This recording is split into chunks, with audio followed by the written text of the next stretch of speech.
Om Tat Sat. Welcome to Gyan Bhakti. We are currently exploring the scripture Mysticism of Mahabharata.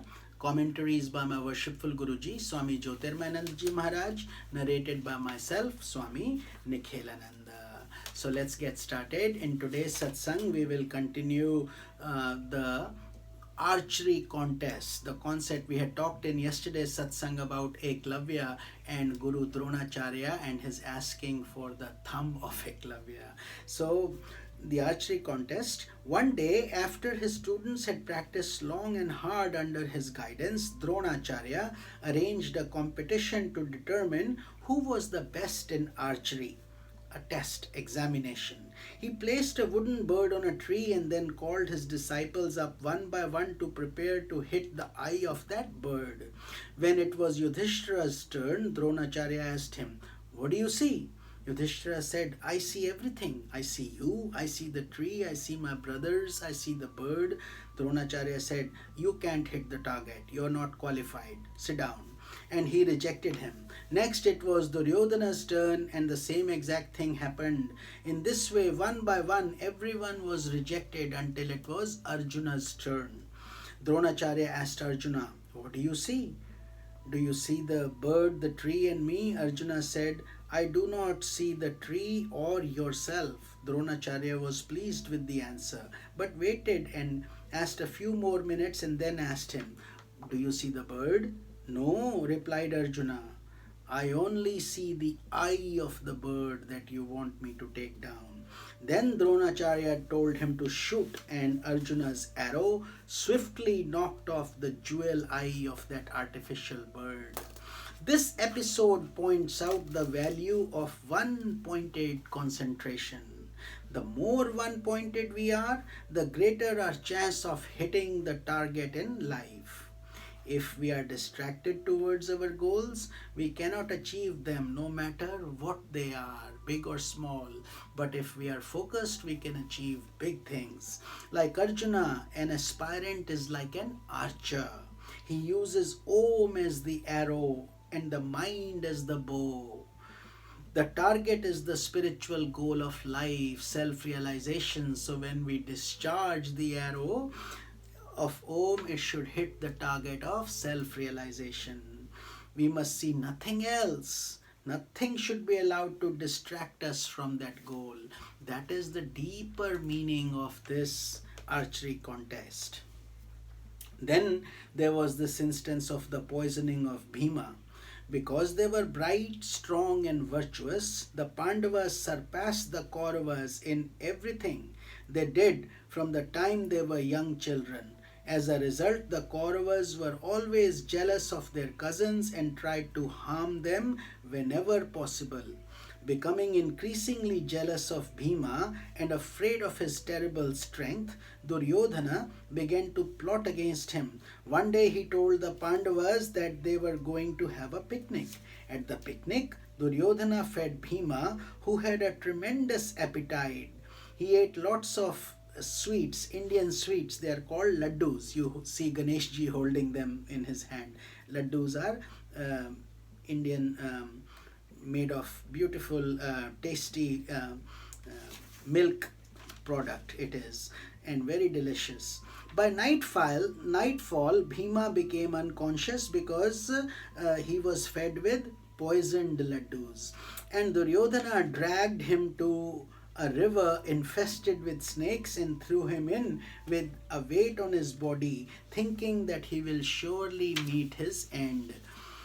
When the other 4 Pandavas returned home, their mother asked where Bhima was. All became concerned about his absence, but they had to approach the matter with great caution without offending the Kauravas. So they kept quiet about Bhima and days passed by. Unknown to everyone, Bhima was very much alive after his strange adventure. The Kauravas had thought that if the poison didn't kill Bhima, the snakes surely would do so. However, the opposite had occurred. The snake's poison neutralized the poison that he had ingested in the food, and Bhima survived. So when the divine plan wants you to live, nothing can harm you. And that was the case for Bhima. According to the story, he was taken to subterranean regions in the river where Nagas dwelled. These were special spirits that presented themselves before human beings as snakes. Those Nagas gave Bhima nectar that endowed him with the strength of 10,000 elephants. And with this monumental strength, he returned home to the family, even stronger than before. So divine plan works in mysterious but amazing ways. When Bhima returned, the Kauravas were truly surprised because they could not imagine. They thought he was dead and gone since they poisoned him. They never expected that. So the Pandavas, exercising caution, endured the wickedness of Duryodhana in silence and never confronted him about his evil deed. They were pleased just to have Bhima back, stronger than ever. In this story, Bhima symbolizes the prana or vital force within us, that is the basis of our physical and psychological strength. He also symbolizes the tremendous spiritual strength that allows spiritual movement to triumph even in the midst of terrible adversities. Imagine being fed poison and thrown into the river. With the help of that strength, you can do amazing things. Yet, when God is there to protect you, when you are strong and determined, nothing will harm you. If you continue on the path of righteousness, by divine grace, you will tide over the most threatening adversities, as Bhima did, and emerge stronger than before. So continue to have faith and be determined. Just like the Pandavas, we must encounter adversity after adversity and emerge triumphant from them all. That is part of our examination, part of our paying the ticket to the gate of liberation. Spiritual growth requires that one be tested by numerous trials and tribulations. That is just to be expected. However, with the necessary self-effort, patience, and divine grace, we will eventually see poison turn into nectar before our very own eyes. Miracles will happen.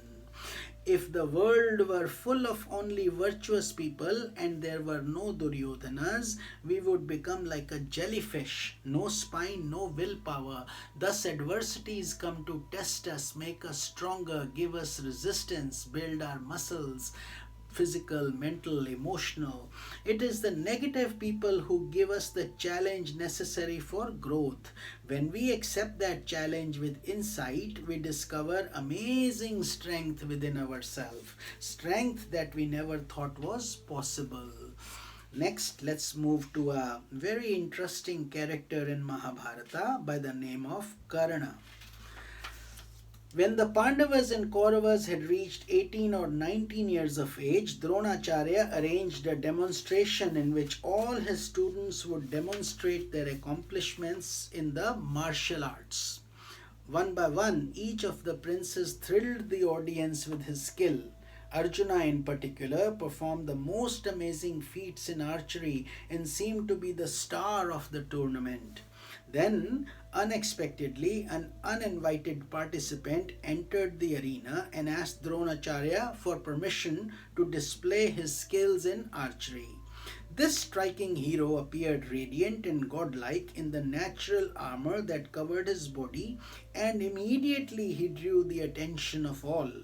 In the gallery where the royal ladies were seated, Kunti saw this young man and swooned, realizing that he was none other than Karna, the son whose birth she had kept a secret. To know more about this effulgent personality, his birth, and the childhood events that led to his appearance in the arena that day, we must go back before the Pandavas were born and Kunti, their mother, was yet a child. So with this we conclude our satsanga for today, and we will continue this holy journey tomorrow. Hari Om Tat Sat.